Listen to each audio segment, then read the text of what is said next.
কথা আল্লাহ বলে নাই। আল্লাহ বলে ঈমানদারদের জন্য, মুমিনের জন্য গোটা পৃথিবীতে বেশি শত্রুতা করবে দুই প্রকারের লোক। কয় প্রকার? আল্লাহ পাক বলে এক নাম্বার হলো আমানুল ইয়াহুদা, এক নাম্বার হলো ঈমানদারদের সাথে শত্রুতা করবে যারা ইহুদি। জোরে বলেন নাম কি? ইহুদি। আর দুই নম্বর হলো ইয়াহুদা ওয়াল্লাযিনা, ও দোস্ত আল্লাহ পাক থেকে বলেন আশরাকু, আরেকটা হলো যারা মুশরিক, যারা শিরকি করে।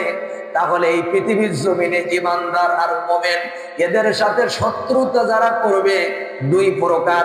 এক নম্বরে কারা? ইহুদি। এক নম্বর কারা? দুই নম্বর মুশরিক। এইবার আসেন আমরা এই দুই প্রকারের মানুষ, এদেরকে নিয়ে আমরা একটু আলোচনা করব। আমাদের সবচেয়ে বড় শত্রু, এদের সম্পর্কে একটু জানার দরকার আছে কিনা? আল্লাহ পাক বলে